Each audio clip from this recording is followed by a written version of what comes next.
రావాల్సిన పాల బిల్లులు సుమారు 50 లక్షల రూపాయల పెండింగ్లో ఉన్న పాల బిల్లులు వెంటనే ఇవ్వాలని గత 4 నెలల నుంచి 8 బిల్లులు పెండింగ్లో ఉన్నాయి. వాటిని వెంటనే విడుదల చేయాలని మా బస్వాపూర్ పాడి రైతులందరి పక్షాన మేమందరం వచ్చి ఇక్కడ ధర్నా చేయడం జరుగుతుంది. మరియు వివిధ గ్రామాల నుంచి వచ్చిన చైర్మన్లకిన మా వెల్కమ్ పలుకుతూ మరి పెండింగ్లో ఉన్న పాల బిల్లులు వెంటనే విడుదల చేయాలి. మాకు ఎన్నికల ముందు పోయిన సంవత్సరం ఎన్నికల ముందు హామీ ఇచ్చి మోసం చేసిన చైర్మన్ గారు రాజీనామా చేయాలని ఒక ఉద్దేశంతో మేము ఇక్కడ ధర్నా చేయడం జరుగుతుంది. మాకు ఎన్నికల ముందు సకల హామీలు ఇచ్చి మళ్ళీ మోసం చేసిర్రు. మాకు 30 కోట్ల గ్రాంట్ ఇచ్చి మీ ధైర్యాన్ని ఆదుకుంటామని చెప్పిర్రు. అదేవిధంగా పెండింగ్లో ఉన్న 4 రూపాయల ప్రోత్సాహాన్ని మొత్తం ఒకటే విడుదల చేస్తామని మోసం చేసిర్రు. మోసం చేసి ఇవాళ అధికారంలోకి వచ్చి ఇంతవరకు మాకు ఇచ్చేది ఇయ్యకపోగా మళ్ళీ యాదగిరిగుట్టకున్న నెయ్యిని మళ్ళీ జమ్లకొండ కీసర చెరుగొట్టి ప్రాంతాలకున్న సప్లై చేస్తున్న నెయ్యిని వెంటనే వాటిని గుంజేసుకున్నారు. అదేవిధంగా హాస్టల్కి సప్లై చేస్తున్న 12,000 లీటర్ని కూడా గుంజేసుకున్నారు. మదర్ విజయ్తో సప్లై చేస్తున్న 40,000 లీటర్ల పాలని కూడా గుంజేసుకున్నారు. ఇక్కడ ప్రభుత్వము మా మీద హత్య సాధింపు చర్యలు చేపడతా ఉంది. మేము బతకనివ్వకుండా మాకు ఇచ్చేది ఇచ్చుడు దేవుడెరుగు మా అన్ని గుంజేసుకొని మా ఏమంటారు తల్లి దయం అయితే బిడ్డ బతుకుతా అన్న సందంగా చేస్తూ ఉండ్రు. ఇక బీలైలే గారు చొరవ తీసుకొని ఇప్పటికైనా ఆ చైర్మన్ గారు మారుతారా లేకపోతే ఇంకోటి చేస్తారా ప్రభుత్వం నుంచి ముఖ్యమంత్రి గారు గ్రాంట్ చేస్తారా?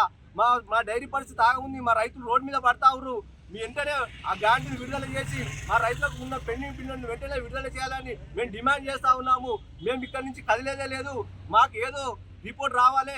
అక్కడ యాదగిరిగుట్టలో ఉన్న బీలైలే గారి దగ్గరకు మా డైరెక్టర్లు అందరూ పోయిర్రు. వారు ఏదో సమాధానం అక్కడి నుంచి మాకు మెసేజ్ ద్వారా తెలిసినట్టయితే అప్పుడు మేము బయటకు వెళ్తాము. అప్పటిదాకా ఉద్యమాన్ని నడిపిస్తూనే ఉంటాము. ఏ రాజీనామాలకైనా సిద్ధపడతాం. గత ప్రభుత్వం బీఆర్ఎస్ ప్రభుత్వం ఉన్నప్పుడు 2 సంవత్సరాలు కాలం చేసినప్పుడు 4 రూపాయల ప్రోత్సాహం ఇచ్చింది, బర్రెలు ఇచ్చింది. 2 బిల్లులు మాత్రమే పెండింగ్ ఉండే. వీళ్ళు అధికారంలోకి వచ్చి 2 సంవత్సరాలు అవుతుంది. ఇంత పోయి 8 బిల్లులకు పెండింగ్ చేస్తూ ఉండ్రు. పరిపాలించడం అయితలేదు కాబట్టి వెంటనే రాజీనామా చేయాలనే ఉద్దేశంతో మేము డిమాండ్ చేస్తూ ఉన్నాం. అధికారంలోకి ఇచ్చిన చైర్మన్ గారు అదేవిధంగా అధికారంలోకి వచ్చి హామీలు ఇచ్చి అధికారంలోకి వచ్చిన డైరెక్టర్లు వెంటనే రాజీనామా చేయాలని డిమాండ్ చేస్తూ మేము ఈ ధర్నాన్ని కొనసాగిస్తూ ఉంటాం. సుమారుగా మాకు 50 లక్షల పాల బిల్లు రావాలి. అట్టి పాల బిల్లు రాకపోవడం వలన భువనగిరి సీలింగ్ సెంటర్లో మేము ధర్నాకు దిగడం జరిగింది. ఎప్పుడు అడిగినా ఇక వస్తుంది అంటారు. ఏది చెప్పినా కానీ ఈ కళ్ళబొల్లి మాటలు ఎలక్షన్లు వచ్చినప్పుడు మాత్రమే మాట్లాడుతున్నారు. అవకాశం కొద్దీ స్వార్థ పరులు రాజకీయం చేసి ఈరోజు పాల సెంటర్ని నట్టేట ముంచేశారు. దీనికి కావాల్సింది ఫస్ట్ మా పాల బిల్లును చెల్లించుర్రి, ఆ తర్వాత మీ రాజకీయాన్ని ఉపసంహరించుకోర్రి.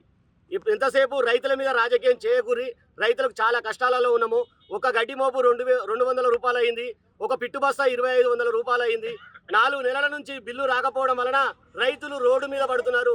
అటు రైతులను ఆదుకోవాలి, మా బిల్లులు మాకు ఇవ్వాలి. చేతగాని చైర్మన్ అవసరం అనుకుంటే రాజీనామా అయ్యి ఊర్లల్లో మీంగిట్లా మద్దతు చేసి బోర్డు డైరెక్టర్లని గెలిపించినాము. బోర్డు డైరెక్టర్ల కోసం చాలా కష్టాలు పడ్డాము. అటువంటి బోర్డు డైరెక్టర్ ఇట్లా వాళ్ళ మెడలు వంచి బిల్లు చేయలేని పక్షాన వాళ్ళు ఇట్లా రాజీనామా చేయాలని చెప్పి ఈ మీటింగ్ ద్వారా నేను తెలియజేస్తున్నాను.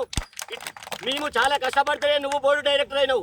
నా విలేజ్ లోనే నువ్వు బిల్లు చేయలేనివి, బయట విలేజ్ లో ఇప్పియలేవు. తక్షణం ఈ మీటింగ్ సభాముఖంగా నువ్వు రాజీనామా చేయాలని చెప్పి నేను కోరుచున్నాను. Local to global news at your finger tips. మీ చేతిలో ఒక ఆయుధం. Download R TV app.